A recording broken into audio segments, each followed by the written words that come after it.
Oi, gente. Como vocês sabem, eu tenho um abrigo de animais. Eu acolho animais abandonados, animais que foram deixados na rua, muitos deles deixados aqui no portão, porque as pessoas sabem que eu não viro as costas. E isso não foi algo planejado, isso foi acontecendo. Um animal, depois outro, depois mais um. E quando eu percebi, isso já fazia parte da minha vida e da minha missão. Cuidar deles exige tempo, exige presença e exige recursos. Alimentação, cuidados, tudo isso tem um custo constante. E para conseguir manter o abrigo funcionando, eu faço de tudo um pouco. Eu vendo artesanato, faço bolos, eu trabalho nas ruas e é assim que eu tenho conseguido garantir que eles não passem fome.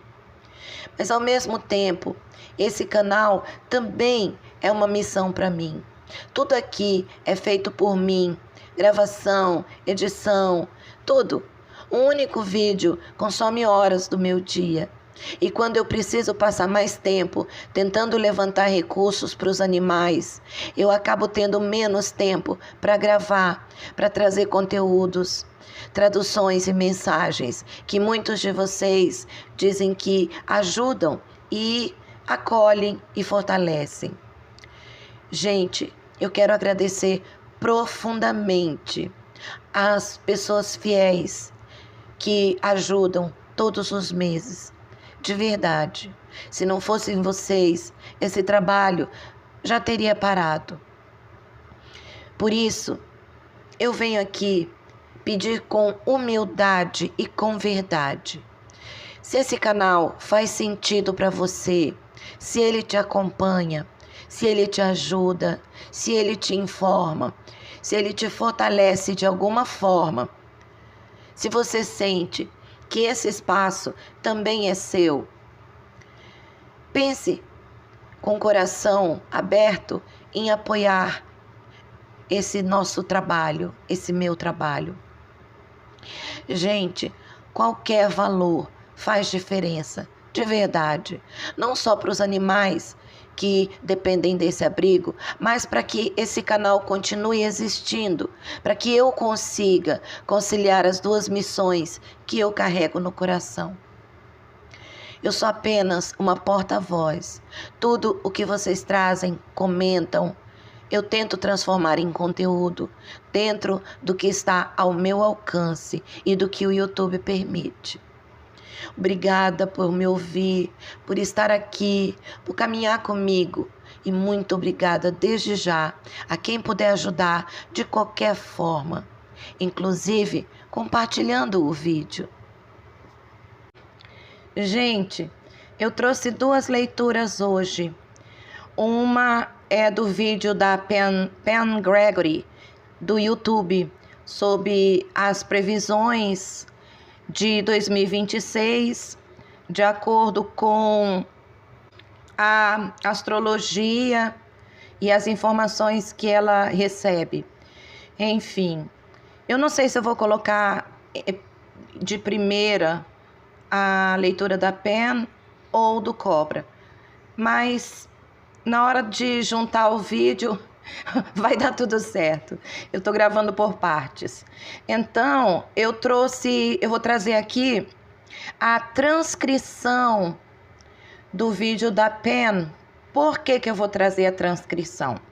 Porque eu não consegui falar com a Pen para ela me autorizar a gravar o vídeo dela. E eu tô evitando certas coisas que é para ver se o YouTube nos deixa em paz um pouquinho, entendeu? Então, eu vou ler a transcrição dela, tá? Eu vou deixar o link do vídeo na descrição. E ela começa assim: Olá, meus queridos, eu espero de coração que vocês tenham tido dias tranquilos e uma celebração bonita, caso tenham comemorado.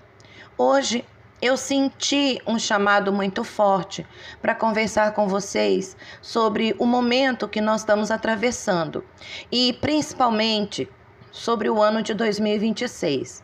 Não como uma previsão fechada, rígida ou fatalista, mas como uma leitura de consciência, de energia e de linhas de tempo possíveis. 2026 não é apenas a continuação de 2025. Ele representa uma mudança de ritmo, de densidade e de percepção. É um ano rápido, intenso e profundamente transformador, onde muitas estruturas externas começam a perder força, enquanto estruturas internas invisíveis, mas muito reais, passam a sustentar novas realidades. Durante muito tempo, eu fiz análises, mês a mês, tentando organizar o futuro de forma linear. Mas a verdade é que a realidade já não funciona mais assim. Estamos nos tornando seres cada vez mais multidimensionais. O tempo está mais fluido. As experiências estão se sobrepondo e aquilo que antes parecia distante, agora acontece de forma quase simultânea. Por isso, falar de temas centrais e campos de consciência faz muito mais sentido do que tentar prever datas ou eventos isolados. Vivemos nos últimos anos uma divisão dimensional cada vez mais evidente que se intensificou, especialmente após o solstício em Capricórnio. E aqui é importante dizer algo com muito mais clareza. Ninguém é obrigado a nada. Ninguém empurra ninguém para nenhuma linha do tempo. Cada ser humano escolhe, consciente ou inconscientemente, a frequência que sustenta no dia a dia. E essa frequência o atrai magneticamente para determinadas experiências. Existem bilhões de linhas de tempo individuais, mas de forma geral, podemos observar duas grandes linhas coletivas se formando. Não se trata de bem ou mal, certo ou errado, evolução ou atraso. Não existe julgamento aqui, existe apenas ressonância. Para facilitar o entendimento, podemos chamar uma linha do tempo baseada no medo e a outra linha de tempo baseada no amor. A linha do tempo do medo é sustentada por controle externo, excesso de tecnologia, desconectada da ética, artificialidade e complexidade desnecessária. Nela, vemos mais separação entre as pessoas, mais polarização, mais conflitos de narrativa, mais censura e uma sensação constante de sobrevivência. A autoridade vem sempre de fora e o ser humano se afasta da própria soberania.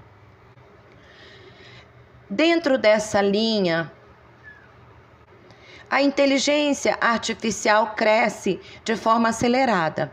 E aqui é importante trazer discernimento, não rejeição automática. A tecnologia não é boa nem má por si só. Tudo depende da consciência por trás dela. A IA pode ser uma ferramenta extraordinária quando nasce a serviço da vida, da cura, da educação e do bem coletivo. Mas quando nasce apenas para controle, lucro ou substituição da consciência humana, ela se torna mais um instrumento de alienação. Também vemos robôs cada vez mais presentes no cotidiano. Não apenas em fábricas, mas dentro das casas, como assistentes, cuidadores e até companheiros. Mais uma vez, não é sobre demonizar, mas sobre perceber se isso aproxima ou afasta o ser humano do sentir, do vínculo e da vida real. Já a linha do tempo, baseada no amor, funciona de dentro para fora. ela não depende de autorização externa. Ela nasce da soberania espiritual, da coerência do coração, da simplicidade e da reconexão com a terra e com todos os seres vivos. É uma linha mais silenciosa, mais humilde e profundamente amorosa. Não busca destaque, não grita, não disputa narrativa. Ela simplesmente é. Essa linha do tempo está relacionada ao que muitos chamam de incorporação de novos códigos de luz, novas frequências que estão chegando ao planeta. Mas isso não é algo abstrato. Isso se traduz em atitudes simples: cuidar, proteger, respeitar, servir, sentir. A consciência encarnada no corpo, no gesto e no cotidiano. Ela não é um lugar para onde vamos fisicamente. É um estado interno que passamos a sustentar. Para quem não ressoa com ela, pode parecer invisível, utópica ou até inexistente. Mas cada pessoa sempre encontra evidências da realidade que sustenta. Porque nossas crenças, emoções e frequências moldam aquilo que experimentamos. Tudo que é vivo é uma expressão de ressonância magnética. Tudo nasce da energia. A consciência é primária, sempre foi. Estamos apenas reaprendendo algo que civilizações antigas já sabiam. A harmonia das esferas, a ligação entre ciência e espiritualidade, a física da consciência. Os movimentos cósmicos que atravessam 2025, 2026 e 2027 apontam para o nascimento de uma nova forma de organização humana. Algo semelhante aconteceu milhares de anos atrás, em períodos neolíticos, quando surgiram comunidades agrícolas, práticas espirituais profundas, xamanismo, astrologia e uma vida mais conectada à terra. Eram tempos de paz, de cooperação, de construção, não de guerra. Agora, essa energia retorna em outro nível. Estamos testemunhando o nascimento de uma nova humanidade, uma humanidade mais consciente, mais sensível e mais colaborativa. Uma civilização onde a guerra se torna inconcebível, porque a consciência já não vibra na separação. Também caminhamos para uma consciência menos mental e mais sensorial, menos excesso de informação, menos fragmentação, menos ruído. O retorno ao sentir será essencial, especialmente no período de instabilidade coletiva, onde a mente pode se perder facilmente. O coração, quando coerente, oferece estabilidade. O divino feminino se intensifica nesse processo, não como gênero, mas como consciência, acolhimento, intuição, receptividade, compaixão e equilíbrio. Essa energia, ela vem ajustar o desequilíbrio causado por séculos de predominância do controle da rigidez e da desconexão emocional. Ferramentas simples se tornam fundamentais. Silêncio consciente, respiração, presença, contato com a natureza, práticas espirituais diárias, não como obrigação, mas como sustentação do próprio campo energético. A nova terra começa dentro. À medida que estruturas antigas colapsam, o caos pode parecer intenso para quem ainda está ancorado no medo. Já quem sustenta a frequência do amor consegue observar sem ser engolido, tornar-se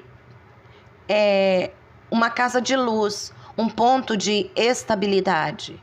É um dos maiores serviços que podemos oferecer nesse momento. 2026 não vem para nos assustar, ele vem para nos alinhar. Ele vem nos lembrar quem somos, de onde viemos e o que escolhemos sustentar como humanidade. Nós vamos ver muitas coisas acontecendo nos céus. A aviação, especialmente, ela entra de forma muito mais forte na agenda de 2026. Desde 2023, eu venho falando que nós passaríamos a enxergar muito mais do que já está lá fora, tanto no que diz respeito à aviação, quanto à reconexão com as nossas famílias galácticas. E isso será algo realmente maravilhoso. Mesmo com a aparição do 13 Atlas, acompanhado por 6 corpos semelhantes a cometas, acredito que isso não seja apenas algo altamente benéfico para a humanidade, mas apenas o começo. É o início da chegada de muitos outros objetos interestelares ao nosso sistema solar, com a função de ativar aquilo que permaneceu dormente em nós e nos reconduzir a fonte original de quem fomos destinados a ser como humanidade. Isso é empolgante. Nós veremos grandes avanços médicos e tecnológicos, especialmente ligados à longevidade, ao anti-envelhecimento, ao aumento da saúde. Muitos biohacks surgirão. Pequenas mudanças baseadas em alimentação, suplementos, rotinas de exercícios e terapias como luz vermelha, som, terapia das cores, tudo isso fará parte do cotidiano. À medida que nós avançamos, inclusive com o surgimento dos carros voadores, eu acredito, como também afirma David Clements, que o transporte se tornará consciente. Não será apenas um veículo, mas algo vivo e sensível, ativado pela nossa própria frequência. Para operar esses meios de transporte, será necessário estar em determinada sintonia vibracional. E isso aponta para desenvolvimentos tecnológicos extremamente positivos, incluindo diversas formas de energia livre. Cada pessoa poderá ter em casa um aparelho capaz de gerar a sua própria energia, sem depender de redes instáveis como as atuais. Os robôs se tornarão mais comuns, eles poderão convidar as pessoas para o cinema, o teatro, realizar tarefas rotineiras, auxiliar no dia a dia doméstico. Para alguns, isso pode soar assustador, mas será uma escolha pessoal. Lee Harris, em sua obra Looking Forward to 2026, descreve 2026 como um ano altamente elétrico, e eu concordo plenamente, com Plutão em Aquário e Urano, planeta da eletricidade, movendo-os para Gêmeos. Nós entraremos num período de grande velocidade, onde ficará cada vez mais claro que tudo é energia e frequência. Sempre foi assim, mas agora nos tornaremos muito mais conscientes disso. Essa consciência também trará atenção aos efeitos degenerativos de certos equipamentos eletrônicos, como computadores, Wi-Fi e satélites, e ao impacto que essas frequências exercem sobre os nossos sistemas biológicos. Paralelamente, surgirão tecnologias regenerativas para nos proteger desses efeitos.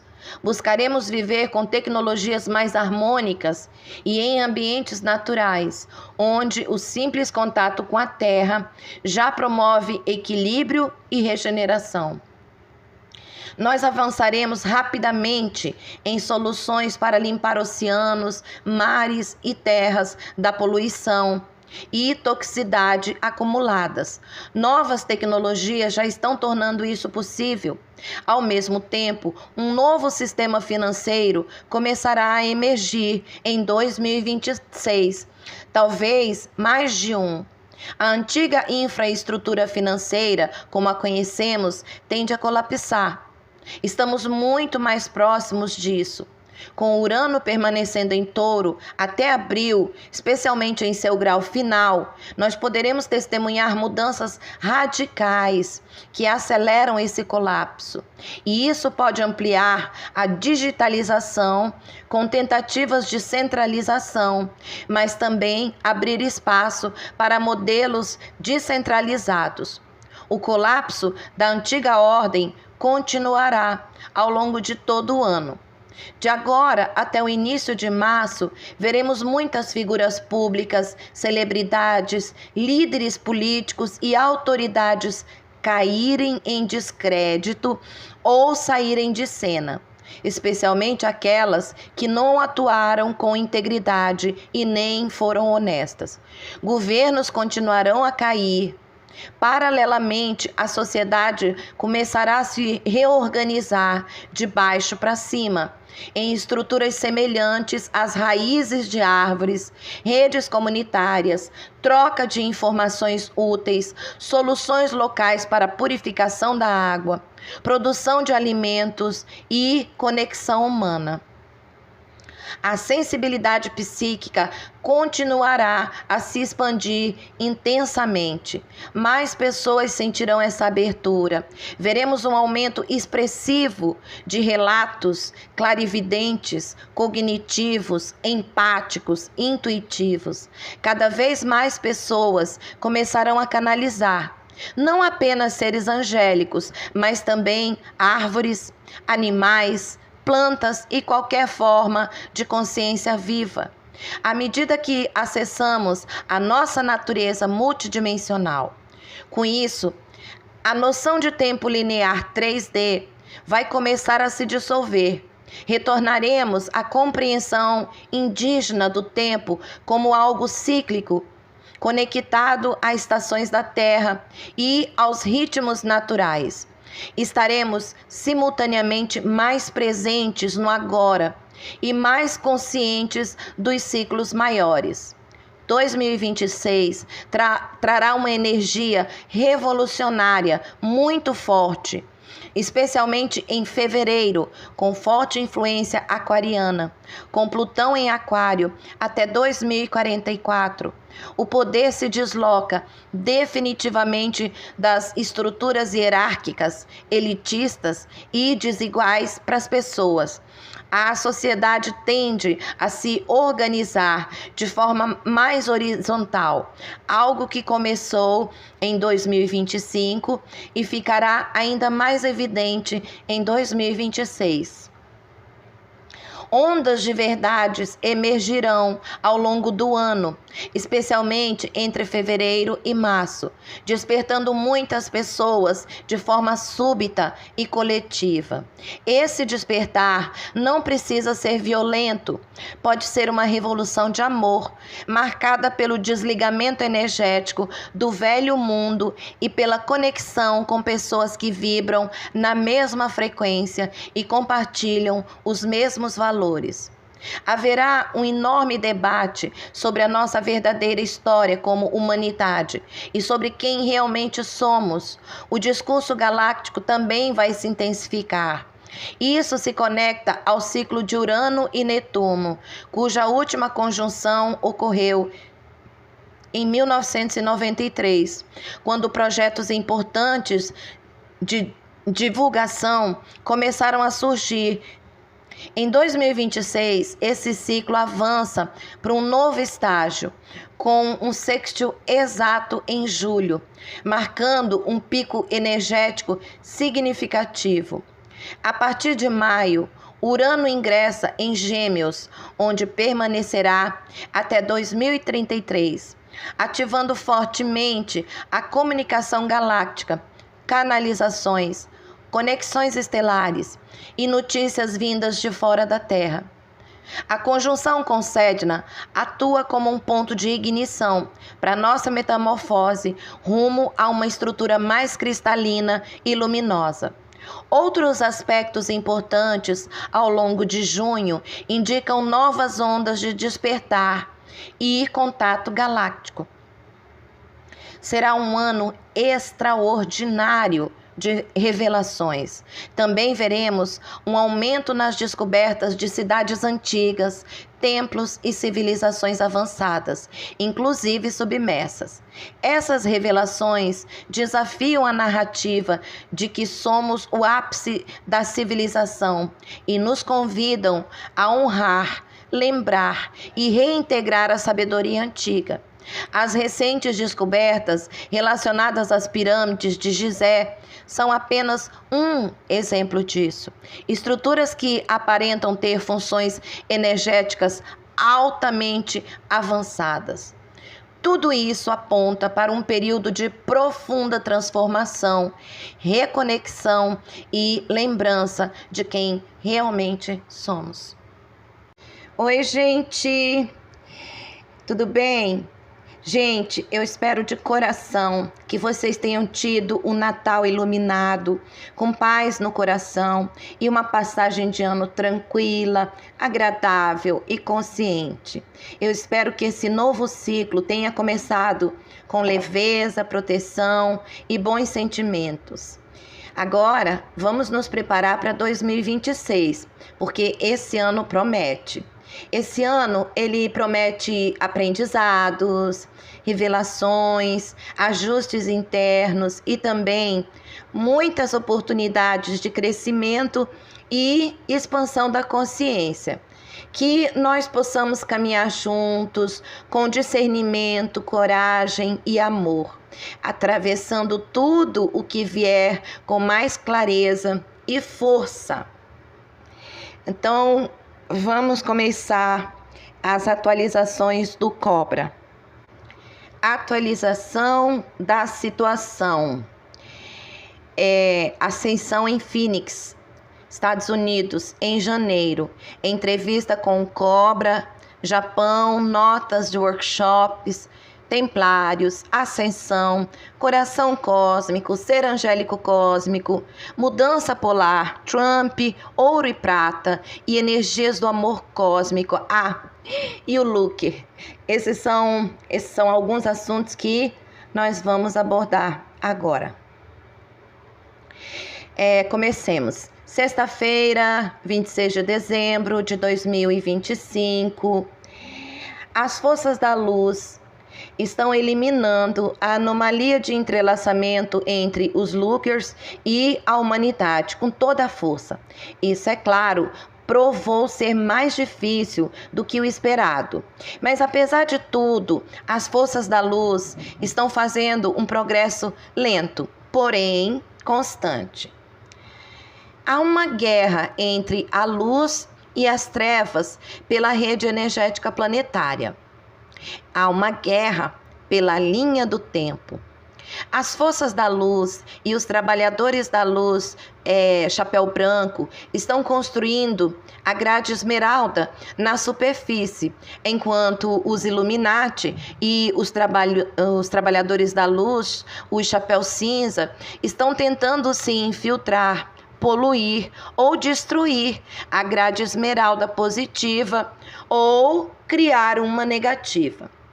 As forças da luz e os trabalhadores da luz positivos estão tentando ancorar a linha do tempo planetária mais positiva, enquanto as forças das trevas estão usando a humanidade inconsciente para ancorar a mais negativa.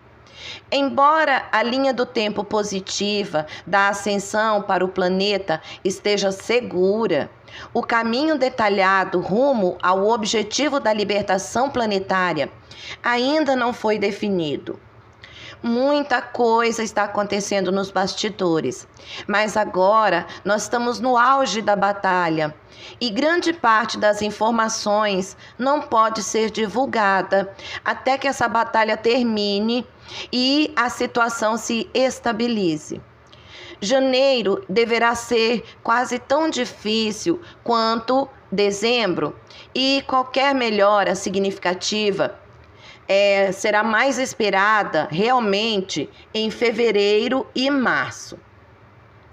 A pressão da luz em direção à superfície planetária está aumentando, e quando a barragem se romper, haverá mudanças repentinas, drásticas. Tivemos uma pequena amostra disso em 11 de novembro, quando a erupção solar direcionada para a Terra conseguiu penetrar a atmosfera e enviou um fluxo de prótons solares sem anomalias em direção à superfície do planeta, ancorando o próximo nível de Ativor no solo. O próximo avanço parcial aconteceu em 15 de dezembro, exatamente no momento em que Plutão estava em trígono com a galáxia M87, quando uma pequena fração das energias Ativor-Ventla atingiu a superfície do planeta de uma forma que ainda não posso discutir publicamente. Essas duas pequenas conquistas foram picos de energia repentinos, drásticos e muito intensos, e podem nos dar uma ideia do que está por vir. Grandes mudanças estão acontecendo fora do nosso sistema solar. A energia do amor cósmico, proveniente do plano búdico cósmico, está fluindo para o multiverso, garantindo um fluxo constante de amor através de todos os planos da criação, absorvendo e transmutando instantaneamente quaisquer pequenos fragmentos do observador que ainda possam estar presentes fora da heliopausa. Esse é o fim da anomalia de energia escura fora do sistema solar e, tecnicamente, o início do novo ciclo cósmico que absorverá todo o multiverso no Uno nos próximos 10 ou 20 bilhões de anos. Essa é a abertura do coração cósmico que está sendo ancorada com grades de esmeralda pura por todo o multiverso, em todos os principais planetas habitados e em outros lugares também. Um imenso ser angelical cósmico da galáxia M87, chamado AEA, envolveu todo o sistema solar com energias de amor cósmico. Esse ser angelical se estende da heliopausa para fora, em todas as direções, até a borda da nuvem de Oort, a cerca de 1 ano-luz de distância, e tem uma forma aproximadamente esférica. Parece uma linda nuvem fofa de cor rosa-violeta, com uma frequência vibracional extremamente alta, e emana constantemente energias de amor de altíssima frequência para o sistema solar. Essas energias de amor são, na verdade, filamentos de plasma positivo que começam na borda externa desse anjo, fluindo para dentro. E as naves-mãe de muitas raças extraterrestres positivas fora da heliopausa são como pequenas pérolas presas a esses filamentos. Tudo isso está relacionado à recente inversão do polo magnético na galáxia M87 e o aumento da atividade do Sol Central Galáctico, o que nos aproxima da superonda galáctica e da inversão dos polos. Dentro do sistema solar, as forças da luz estão amplificando o campo Ativor-Ventla, um processo que, na verdade, começou décadas atrás, em 1952, com a chegada do comando ASTA ao sistema solar. Aí nós temos um link aqui. Vamos entrar na toca do coelho. Incidente OVNI de 1952 em Washington, D.C. De 12 a 29 de julho de 1952, uma série de avistamentos de objetos voadores não identificados foram relatados em Washington, D.C. e mais tarde ficaram conhecidos como a Onda de Washington, os avistamentos do Aeroporto Nacional de Washington ou a invasão de Washington. Os avistamentos mais divulgados ocorreram em fins de semana consecutivos, 19 e 20 de julho e 26 e 27 de julho. O historiador de OVNIs Kurt Peebles chamou o incidente de o clímax da onda de OVNIs de 1952. Nunca antes ou depois, o Projeto Livro Azul e a Força Aérea vivenciaram uma onda tão grande de relatos de OVNIs. E isso se tornou um dos avistamentos de OVNIs mais conhecidos de todos os tempos. Chegada do Comando Asta. Voltamos para o artigo principal. O governo Trump está dando pequenos passos em direção à transparência. Aí temos outra toca do coelho, outro link aqui. Vamos entrar. O secretário de Estado Marco Rubio, acredita que os Estados Unidos recuperaram tecnologia alienígena e a entregaram a empresas militares privadas. Estamos caminhando para uma divulgação massiva, afirma um assessor sênior do principal diplomata americano e conselheiro de segurança nacional de Trump. Desde maio deste ano, Marco Rubio exerce uma função dupla como conselheiro de segurança nacional e secretário de Estado do presidente Donald Trump. O conselheiro de segurança nacional é o principal assessor interno do presidente em todos os assuntos de segurança nacional. Preside o Conselho de Segurança Nacional, coordena o processo interinstitucional em todo o governo e informa o presidente diariamente. Como secretário de Estado, Rubio negocia tratados, nomeia e dirige embaixadores, controla orçamentos, supervisiona 80 mil funcionários em mais de 270 postos diplomáticos em todo o mundo e tem autoridade direta sobre segurança diplomática, compartilhamento de informações, aplicação de sanções e evacuações de emergência de cidadãos americanos no interior. Sendo assim, é significativo que Rubio acredite que elementos dentro do governo dos Estados Unidos tenham recuperado tecnologia de inteligência não humana, realizado engenharia reversa e permitido que empreiteiras militares privadas assumissem o controle dela de maneiras que poderiam estar comprometendo a segurança nacional e resultar num evento semelhante a Pearl Harbor. O verdadeiro risco de transferir tecnologia que não nos é útil hoje para uma entidade corporativa ao longo de décadas, diz Rubio, é que a entidade corporativa passe a possuir e controlar o acesso a ela para os seus próprios fins e não para fins de segurança nacional. Nick Pope, que investigou fenômenos anômalos não identificados, UAP, para o Ministério da Defesa do Reino Unido, disse, abre aspas, é difícil superestimar a importância da declaração de Rubio.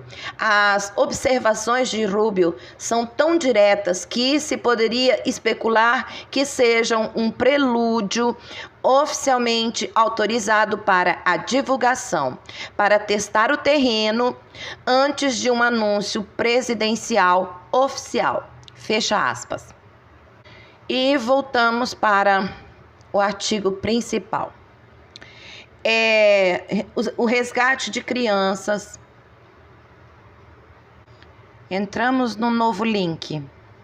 O Departamento de Segurança Interna localizou quase 130 mil pequenos desaparecidos desacompanhados, afirma Noem.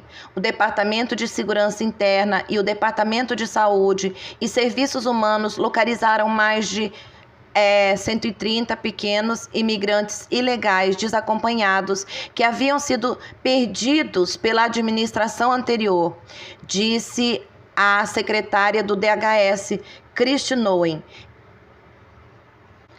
Muitos desses pequenos foram explorados, traficados, abusados, escreveu Noem. Continuaremos intensificando os esforços e não vamos parar até que o último pequeno seja encontrado.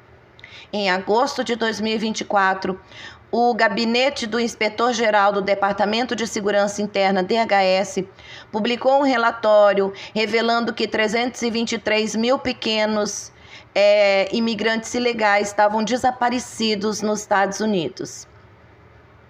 Em maio de 2024, mais de 32 mil desses pequenos haviam recebido intimações para comparecer ao tribunal, mas não compareceram. Além disso, a segurança de 291 pequenos não pôde ser verificada. Num comunicado de 14 de novembro, o Departamento de Segurança Interna, DHS, anunciou que o Serviço de Imigração e Alfândega lançou uma iniciativa com parceiros policiais locais e estaduais para realizar verificações de bem-estar em centenas de milhares de pequenos ilegais desacompanhados que foram contrabandeados através da fronteira e colocados sob a guarda de patrocinadores durante o governo Biden. O principal objetivo da iniciativa é garantir que eles não sejam explorados, afirmou o DHS. Muitos dos pequenos que atravessaram a fronteira desacompanhados foram colocados sob cuidados de patrocinadores que eram contrabandistas e traficantes sexuais, disse Tricia McLaughlin, secretária adjunta de Assuntos Públicos do Departamento de Segurança Interna do DHS. Intensificamos nossos esforços para resgatar pequenos vítimas, disse ela. O presidente Donald Trump e a secretária Noem estão totalmente focados na proteção dos pequenos e continuarão a trabalhar com as autoridades policiais federais, estaduais e locais para reunir os pequenos com as suas famílias. De acordo com um comunicado do Departamento de Justiça, de 19 de dezembro, o governo Trump lançou recentemente a Operação Justiça Implacável para identificar, rastrear e prender predadores dos pequenos. A operação policial, que durou 2 semanas, levou a uma repressão em todo o país, resultando na prisão de mais de 293 agressores sexuais de pequenos e na localização de mais de 205 vítimas pequenas. A Operação Justiça Implacável demonstra que nenhum pequeno será esquecido e que todos os predadores que visam os mais vulneráveis entre nós serão responsabilizados, disse o diretor do FBI, Harsh Patel. Aí voltamos para o artigo principal. Juntamente com o preço do ouro, o preço da prata também está disparando, embora a Cabala tenha tentado acalmá-la. As pessoas que participaram do Silver Tiger em 2019 estão muito felizes agora. O colapso do sistema Matrix está próximo. Entremos em outra toca do coelho, outro link aqui. Esse é o final da grande reestruturação financeira. Dr. Gold alerta que estão consumindo toda a oferta física. O jornalista financeiro e especialista em metais preciosos, Bill Rotter, também conhecido como o Sr. Ouro, vem alertando sobre o profundo risco existente no sistema financeiro. No início de dezembro, o Sr. Gold alertou sobre os preços recordes da prata e disse: "É bastante claro e óbvio que algo está acontecendo nos bastidores." O que está quebrando é o mercado futuro, extremamente alavancado, sem prata física suficiente para as entregas.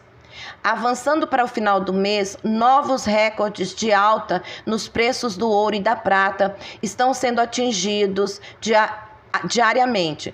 O Sr. Gold afirma: eles estão absorvendo toda a oferta disponível porque eles entendem que esse é o fim do experimento com moeda fiduciária que começou em 15 de agosto de 1971.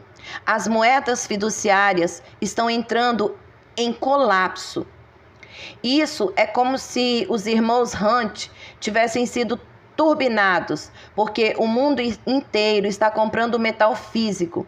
Os irmãos Hunt se meteram em encrenca porque estavam comprando contratos em papel e a COMEX mudou as regras. A COMEX pode mudar as regras que quiser. Não vai fazer diferença, porque o resto do mundo está comprando à vista. Eles não aceitam contratos em papel. Eles querem o metal físico de verdade. E é aqui que a coisa fica interessante e perigosa. O que acontece se os vendedores a descoberto não conseguirem entregar a prata prometida? O Sr. Gold diz: dizem que se não conseguirem entregar, e eu vos digo que em algum momento não conseguirão, quando esse momento chegar, será o fim para todo o sistema financeiro. A prata, e eu acredito que será a prata que deixará de ser entregue, é o detonador da bomba nuclear do ouro. Quando a prata deixar de ser entregue, haverá imediatamente um acúmulo de ouro na COMEX e eles não conseguirão entregar o ouro. E quando isso acontecer, teremos falhas em contratos comprovadamente fraudulentos.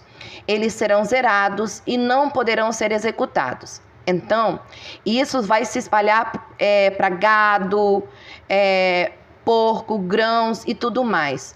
Isso sem mencionar os ativos financeiros de ações e títulos. Uma vez comprovada a fraude na prata, isso se espalhará para todos os derivados e teremos um colapso dos derivados. O mundo quer ouro e prata, porque essas são as únicas duas moedas que não se pode dar calote. O que você está vendo agora nos mercados de ouro e prata está longe de ser o pico. Isso é apenas o começo, afirma o Sr. Gold. Esses contratos são um jogo de soma zero. Há um vencedor e um perdedor. Se o perdedor perder tanto a ponto de falir, o vencedor também perde, pois ele não vai receber o pagamento. Esse é o problema. Quando isso realmente acontecer e não houver cumprimento dos prazos de entrega, o ouro e a prata desaparecerão das prateleiras e não haverá nada para comprar. Isso levará a uma corrida por segurança e o medo é a maior emoção que existe. O medo é uma emoção muito maior do que a ganância. E isso vai se transformar numa corrida bancária reversa ao ouro e à prata. Porque os bancos não podem dar calote em um mundo que está dando calote. O que vocês estão testemunhando é o fim da confiança. Quando a confiança acaba, a confiança se quebra e o crédito só é concedido quando há confiança. Uma vez que a confiança se quebra, os mercados de crédito começarão a travar. Quando o crédito parar, será o fim do jogo. Vocês verão mercados, instituições e lojas fechando as portas. Rother afirma que você deve ser capaz de se manter autossuficiente por um tempo quando o sistema for desligado. Estocar alimentos e água é um bom começo. Para concluir, Rother afirma: esse é o desfecho da grande reestruturação financeira. Não se enganem, o que vocês estão vendo é o mundo se reestruturando diante dos seus olhos. Voltemos para o artigo principal. E temos o seguinte: o mesmo se aplica ao colapso da bolha da IA. Vamos entrar nessa toca? Entremos em um novo link. A IA é uma farsa. A IA responde a perguntas, mas não as faz. Nunca a humanidade investiu tanto num empreendimento que lhe trará tão pouco retorno quanto o projeto de inteligência artificial, IA. Seu projeto se baseia na premissa de que a inteligência humana que tenta imitar e superar é análoga aos seus próprios protocolos de funcionamento. Em outras palavras, os humanos recebem dados e os processam de maneiras definidas que levam a resultados compreensíveis. E essa é a essência da inteligência humana. Os criadores de IA invertem o processo científico de explorar a realidade e, em seguida, defini-la, modelá-la e, talvez, derivar algo útil dela, assumindo, em vez disso, que a realidade da inteligência humana se conforma ao modelo de IA que estão construindo. É como esperar que um relógio revele a natureza do tempo. E isso pode parecer surpreendente, pois entre os criadores de IA estão algumas das pessoas mais brilhantes do mundo. No entanto, eles demonstram uma profunda falta das qualidades que poderiam levá-los a uma compreensão mais profunda da inteligência humana. A autoconsciência, introspecção, humildade, sabedoria e a compreensão de que grande parte da inteligência humana permanece bastante misteriosa e pode sempre permanecer assim. Infelizmente, alguns deles são simplesmente maldosos. A IA olha para trás. Ela é alimentada e assimila vastas quantidades de dados existentes, fatiando, analisando, de inúmeras maneiras. Grandes modelos de linguagem podem responder a consultas humanas e produzir respostas com base em dados assimilados e manipulados. A IA pode ser incorporada a processos e sistemas nos quais os procedimentos e resultados dependem de dados e protocolos logicamente definidos para sua avaliação. Dentro desses parâmetros, ela demonstrou habilidades para resolver problemas, jogar jogos complexos, diagnósticos médicos, exames de qualificação profissional, aprimorar processos existentes que superaram a inteligência humana. Há, sem dúvida, valor em tais usos, mas esse valor deriva da melhoria de alguns dos aspectos mais corriqueiros da inteligência humana: assimilação, manipulação e otimização de dados para uso. Esse valor justifica os trilhões de dólares e megawatts investidos em IA? Sem dúvida não. O que a IA não consegue e não quer abordar são os aspectos mais interessantes, importantes e inovadores da inteligência humana, porque ninguém ainda descobriu como esses aspectos realmente funcionam. Eles são capturados pela pergunta: como a mente e a alma humanas geram o novo? Como a curiosidade, a teorização, a imaginação, a criatividade, a inspiração, a experimentação, a improvisação, o desenvolvimento, a revisão e a persistência se unem para produzir inovação. É absurdo sugerir que temos sequer uma compreensão rudimentar de onde vem o novo. Pergunte a inovadores e criadores como eles geraram uma nova ideia e você ouvirá respostas como: uma inspiração os despertou às 3 da manhã, ou a ideia surgiu enquanto estavam sentados no vaso sanitário. No fundo, o problema é que, embora a IA possa responder a um número aparentemente infinito de perguntas, ela não consegue fazer nenhuma pergunta. Ela pode ser programada para identificar e tentar resolver conflitos em dados, mas ela não faz perguntas de forma autônoma. Desde o nascimento, a mente humana é uma geradora autônoma de perguntas. É assim que aprendemos. E isso não se limita à nossa espécie. Qualquer pessoa que já tenha observado filhotes de cachorro ou gato pode perceber que eles têm algo semelhante à curiosidade humana. Eles exploram seus ambientes e se interessam por tudo o que é novo, se não tiverem medo. Curiosidade e questionamentos são a base da aprendizagem e da inteligência. Ler até mesmo uma página de algo interessante ou instigante gera perguntas. A IA lê trilhões de páginas sem um pingo de curiosidade. Ninguém que aclame ou alerte sobre a IA, superando a inteligência humana, explicou como isso acontecerá, sem ultrapassar os fundamentos da inteligência humana. A IA supostamente irá gerar algo novo, manipulando dados existentes sem questionamento. Mesmo dentro desse âmbito, a IA está encontrando problemas, talvez insolúveis. O colapso do modelo se refere à degradação de modelos de IA treinados com base em resultados gerados por IA. Então, só para concluir aqui, muitas pessoas têm ficado com medo da IA, né? Que a IA vai dominar o mundo e etc.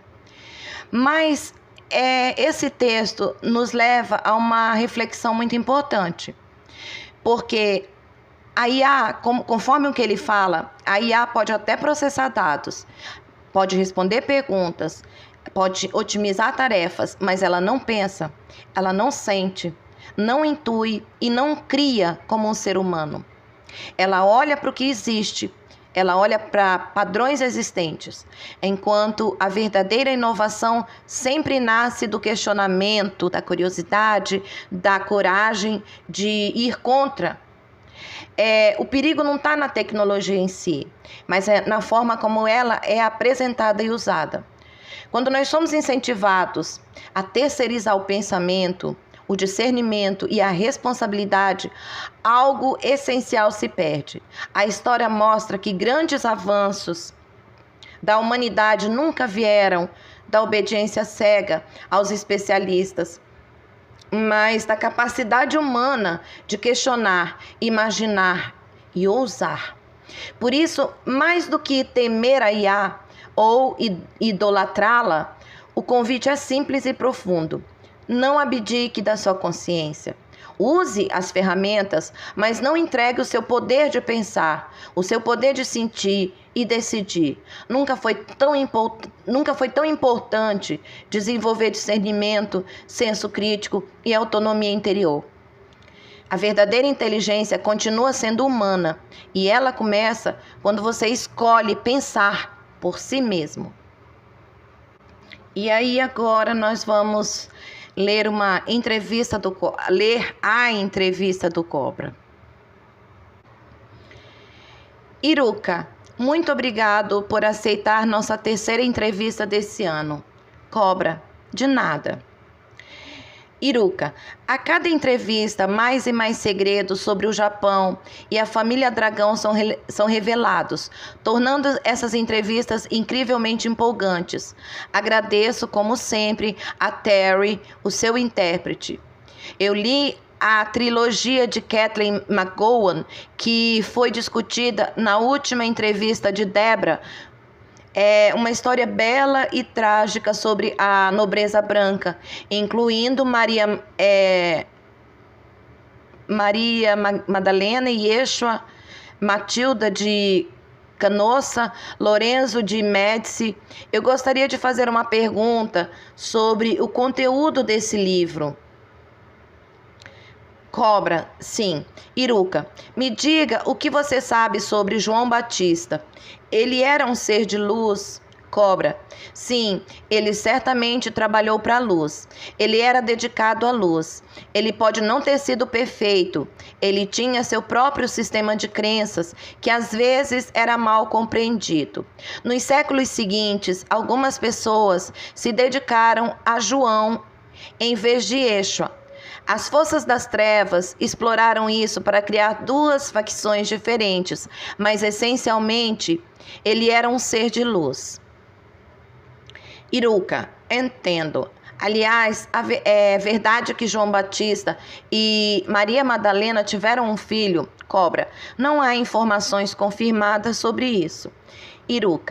Leonardo da Vinci era um opositor da nobreza branca. Ele é considerado por alguns o maior pintor do mundo. Então, se for esse o caso, Da Vinci parece um pouco assustador. Você sabe alguma coisa sobre isso? Cobra.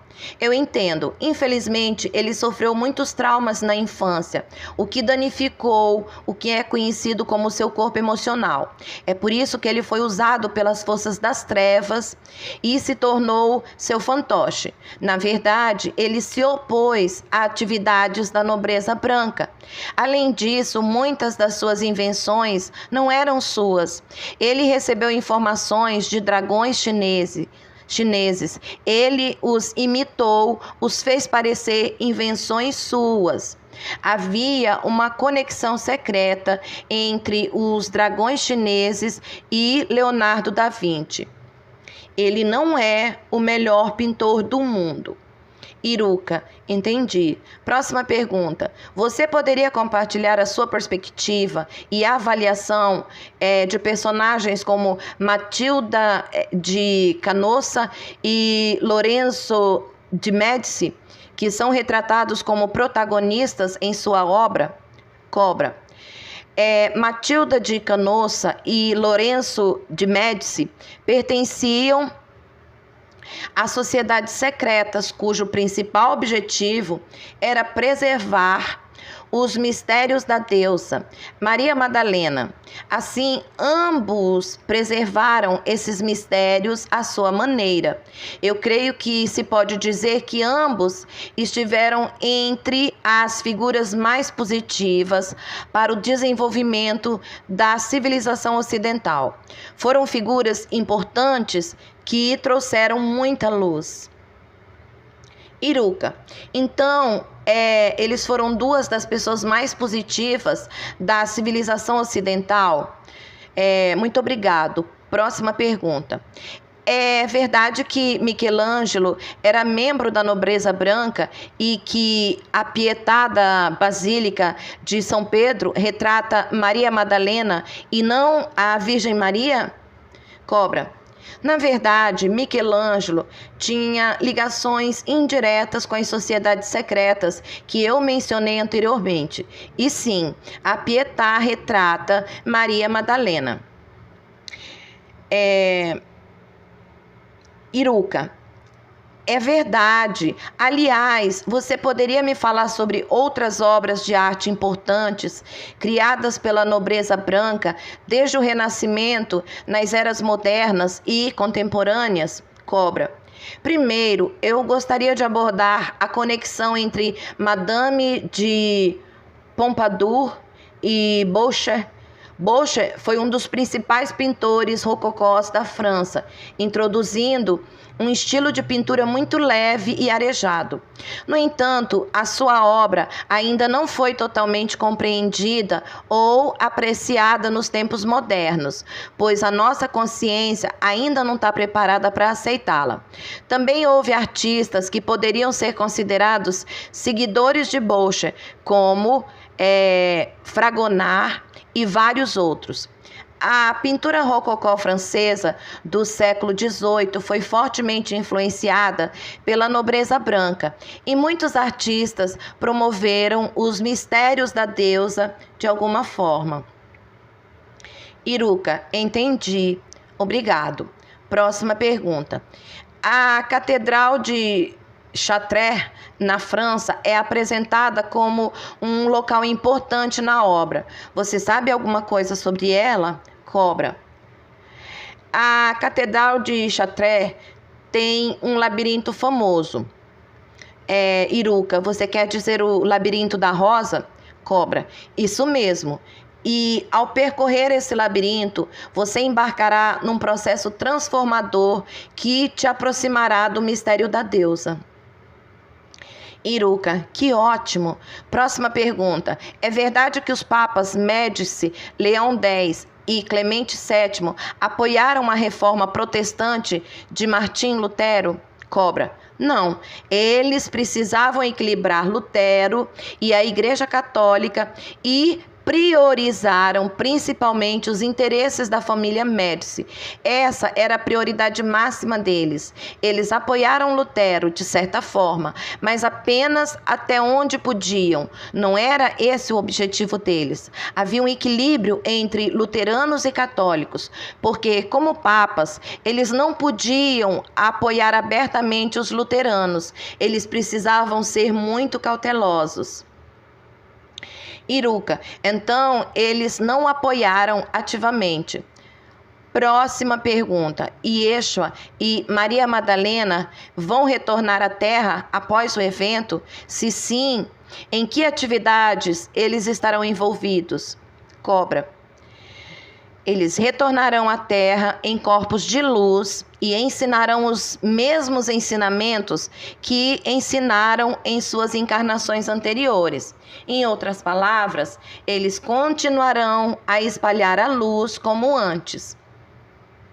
Iruka, você poderia me contar mais sobre os ensinamentos deles? Cobra. Maria Madalena ensina a união sagrada e Yeshua ensina o amor incondicional. Iruka, entendo. A minha próxima pergunta é: suspeito que a verdadeira doutrina da luz, que será revelada no evento, conforme descrito no artigo de 2012 sobre a Operação Dream Room, será sobre a união divina e o amor entre homens e mulheres. O que você acha? Cobra, essa é uma parte do ensinamento que será revelado. A outra parte é a ciência e os procedimentos para o processo de ascensão. Iruka, muito obrigado. Por enquanto, é tudo sobre esse livro. Esse foi o workshop em Tóquio. Como você se sentiu depois desse workshop? Cobra, foi um grande sucesso. Todos os objetivos foram alcançados. Foi uma experiência muito boa. Iruka, que bom ouvir isso. Aliás, que tipo de cidade é Tóquio, na sua perspectiva? Cobra. Tóquio é um dos centros do movimento da resistência na Terra. Atualmente, 3 bases da resistência em Nova York, Tóquio e Munique estão bastante ativas. Iruka, é mesmo? Aliás, por que Tóquio foi escolhida como centro da resistência? Cobra, existem vários motivos. É um dos principais centros financeiros da Ásia. Também é uma das cidades asiáticas mais influenciadas pela civilização ocidental. Iruka, entendo. A propósito, existem linhas-leis ou vórtices em Tóquio e arredores? Cobra, toda Tóquio é um vórtice gigante e o centro desse vórtice é o Palácio Imperial.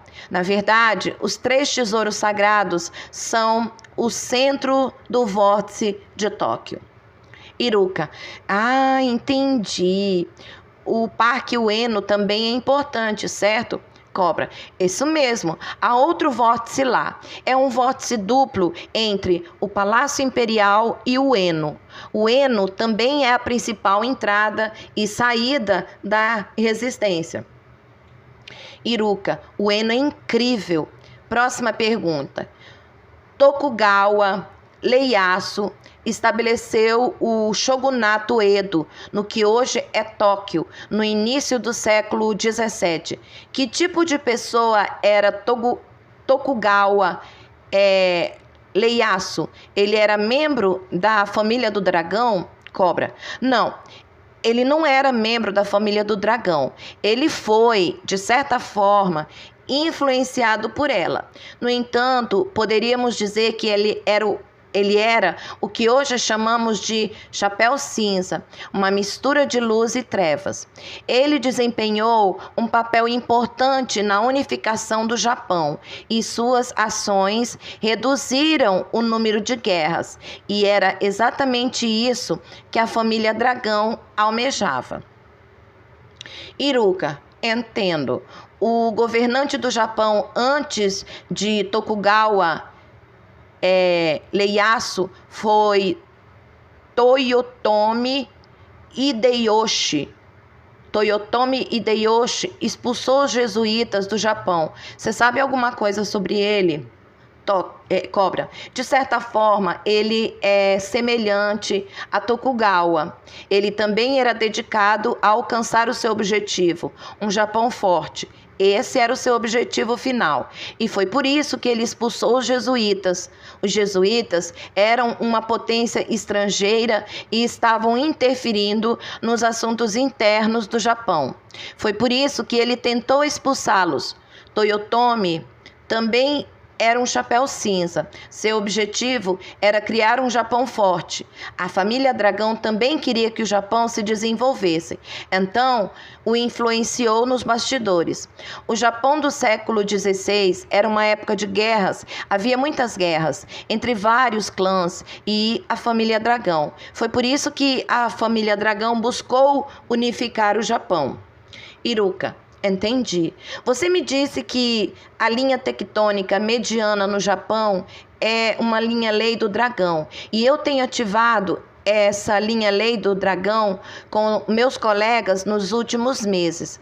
Eu tenho uma pergunta sobre a linha lei do dragão, da linha tectônica mediana. Quais são as diferenças funcionais e energéticas entre essa linha lei do dragão e a linha lei do dragão conhecida anteriormente, que atravessa o Japão de Okinawa e Kyoto? Além disso, essa linha lei se estende para fora do Japão? Cobra. Essa é essencialmente uma linha lei secundária.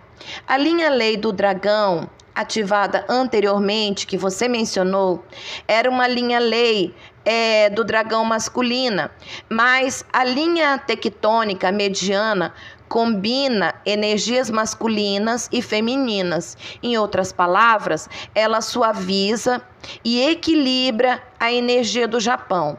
A linha tectônica mediana pertence ao Japão e não se estende para fora do país.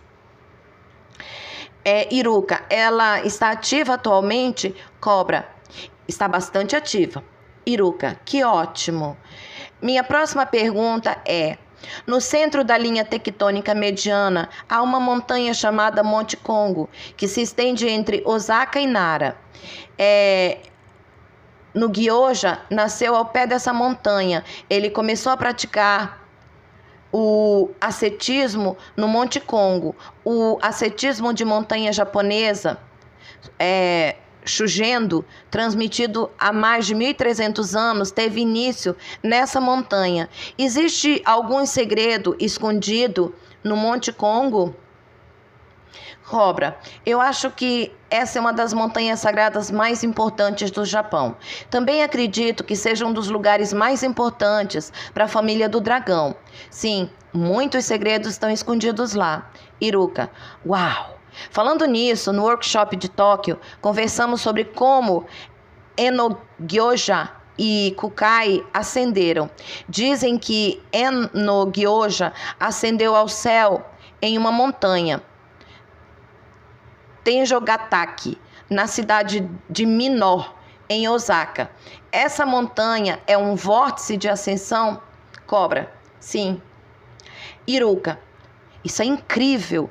Próximo, você recomendou anteriormente o santuário Kamigamo e o santuário Shimogamo em Kyoto, santuários do clã Kamo, ao pé do Monte Kongo. Também existem o santuário Takakamo e o santuário Shimogamo, ambos construídos pelo clã Kamo. O verdadeiro nome de Enno-gyoja era Kamo, Enoquime, o que significa que ele era um membro do clã Camo. Esse santuário também é um lugar importante. Que tipo de clã é o clã Camo? Cobra. Aquela área também é um importante local sagrado. O clã Camo tem uma ligação direta com os dragões japoneses. O clã Camo está ligado ao dragão azul chinês desde a dinastia Tang. Iruka. O próprio clã Camo não faz parte da família do dragão? Cobra. O clã Camo foi iniciado na família do dragão. Os monges associados ao clã Camo foram iniciados pela família do dragão. Iruka, próxima pergunta. As figuras de argila mais antigas do Japão foram encontradas no sítio arqueológico de Kanyumi, Kumahara, localizado na linha tectônica mediana, na província de Mie, e no sítio de Ayakumahara, na província de Shiga. Essas figuras de argila datam de 13 mil anos atrás e apresentam o formato do busto de uma mulher. Elas poderiam ser consideradas estátuas de deusas? Eu também notei que o grande santuário de Ise, dedicado a deusa Sírios, foi construído na linha tectônica mediana, a linha Lei do Dragão. Eu gostaria de saber, existe alguma conexão entre a linha Lei do Dragão e as deusas? Cobra. Primeiramente, sobre essas estátuas de argila, elas foram criadas no início do período Jomon, bem no comecinho desse período. Isso ocorreu logo após o afundamento da Atlântida e as pessoas migrarem para lá imediatamente após o ocorrido. Era um lugar muito bonito, as pessoas tinham a energia da deusa ancorada e o local estava repleto de energia positiva divina. Naquela época, toda a linha tectônica mediana estava ativada com a energia da deusa. É por isso que essas estátuas de argila foram descobertas lá. O grande santuário de Ise está conectado à linha Lei do Dragão. Pode-se dizer que existe uma conexão particularmente poderosa entre a deusa e o dragão nesse local. A linha Lei do Dragão contém as energias tanto da deusa quanto do dragão. Iruka, é mesmo? Próxima pergunta. Existe uma teoria de que o grande santuário de Ise seja um local de culto ao Monte Akuzan, localizado na província de Ishikawa, a cerca de 190 quilômetros ao norte. Disse também que a deusa venerada no Monte Akuzan, Kukurimi, é a deusa de Sírios. Você sabe algo sobre o Monte Akuzan? Cobra. O Monte Akuzan faz parte de uma rede de montanhas no Japão, que encontra tanto a energia do sistema estelar de Sírios, quanto a energia de Asta. O Monte Fuji também faz parte dessa rede. Se você observar o pico mais alto do Monte Fuji no mapa do Japão, poderá ver que ele contém uma estrutura geométrica secreta de energia semelhante a uma mandala, relacionada a Sírios e Asta. Iruka, obrigado. Próxima pergunta. Quando as pessoas pensam na linha tectônica mediana, muitos pensam na província de Nagano. As áreas de Suwa e Yatsugataki em Nagano obrigam muitos grandes santuários e ruínas Jomon, que é uma forte atmosfera espiritual. Você sabe algo sobre essa região? Cobra. Essa área abriga um lago sagrado muito importante, o Lago da Deusa. Iruka, Lago Suar. Cobra, sim. Existem muitas ruínas, Jomon, nos vales ao longo da linha tectônica mediana. Isso porque o povo Jomon vivia ao longo da linha tectônica mediana. O período Jomon é longo, abrangendo mais de 10 mil anos, mas eu estou falando do período Jomon inicial, de 12 mil a 5 mil anos atrás. O povo Jomon inicial que eu mencionei era profundamente conectado à energia da deusa. Era semelhante à civilização neolítica europeia. No entanto, no período Jomon final, a situação havia mudado consideravelmente e não era mais a mesma. Iruka, Próxima pergunta. De acordo com Kojiki, um registro da mitologia japonesa, os ancestrais do imperador são Amaterasu, Omikami e Susanoo. Amaterasu é a deusa de Sírios. Mas que tipo de ser é Susanoo? Além disso, isso significa que o imperador é uma pessoa de Sírios? Cobra. Sim, na verdade, a linhagem imperial japonesa se originou de sírios há milhares de anos. O protótipo de Susanoo se assemelha a Júpiter, o deus principal da mitologia romana, e Thor Mjolnir, e ele pertence à família estelar Cheran. Amaterasu também é membro da família Cheran. Iruka. Entendo. Então, o imperador era originalmente uma pessoa de Sírios? A propósito, quando Amaterasu reencarnou no Japão, Cobra, foi há milhares de anos, Iruka. Eles estavam ativos? Cobra, não estavam. Eles estavam ativos em todo o país. Eles só foram consagrados em Ise muito mais tarde. A história japonesa é escrita há cerca de 1500 anos e muitos eventos ocorreram antes disso, mas foram esquecidos. Iruka, há quanto tempo existe a história do Japão? Cobra, pessoas vivem no Japão há dezenas de milhares de anos, mas toda essa história foi apagada e perdida. Iruka, próxima pergunta. Você respondeu isso brevemente numa entrevista antiga, mas poderia, por favor, explicar melhor sobre o primeiro imperador do Japão, o imperador Jimmu? Você o descreveu como um membro da família real do dragão. Isso significa que ele era descendente da dinastia Zhou da China? Cobra. Não posso dizer isso. Digamos apenas que houve muitos imperadores no Japão antes de Jimmu, mas eles não estão registrados nos documentos. Ele ficou conhecido inicialmente por ser tão poderoso e influente. É por isso que temos registros sobre ele, mas houve muitos imperadores antes dele. O imperador Jimmu não era descendente da família real Zhou. Havia uma conexão, mas ele não pertencia à família real Zhou. Ao longo da história, sempre houve fortes relações entre o Japão e a China e entre o Japão e a Coreia. Sempre houve intercâmbio entre as famílias reais e imperiais do Japão, da China e da Coreia. Grande parte dessa diplomacia foi extraoficial e os detalhes nunca foram divulgados, mas na realidade havia fortes conexões. O dragão azul chinês também está ligado ao dragão japonês. Nota de Iruka. Na verdade, tínhamos planejado fazer mais perguntas, mas o tempo acabou. Então vamos encerrar por aqui. Gostaríamos de agradecer a Cobra por dedicar o seu tempo para nos fornecer tantas informações. Vitória da Luz.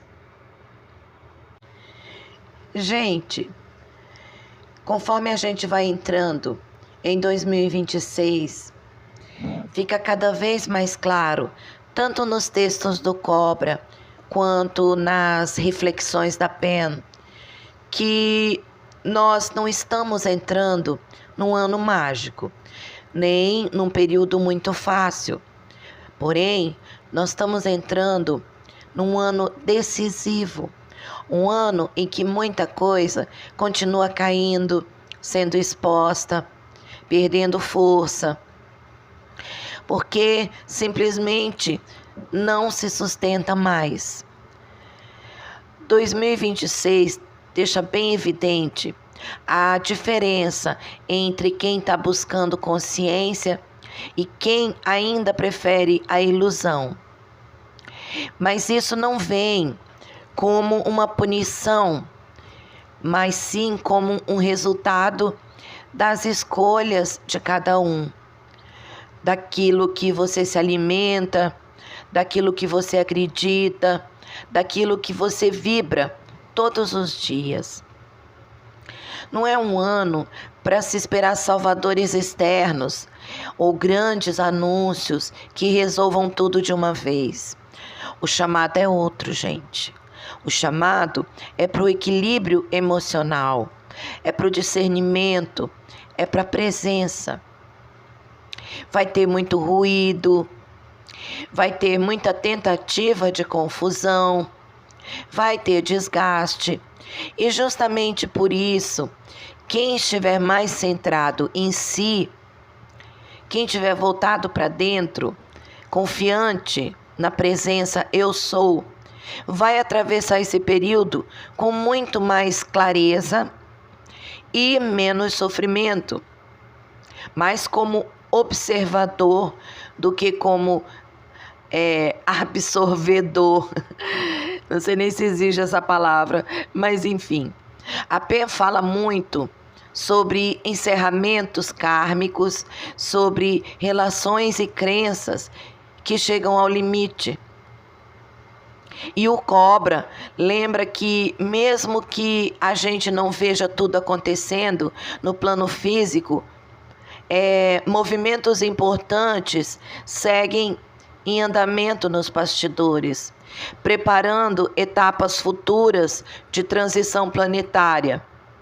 Então, 2026 não é um ponto final, é uma travessia, é um ano que pede mais maturidade espiritual e menos fantasia.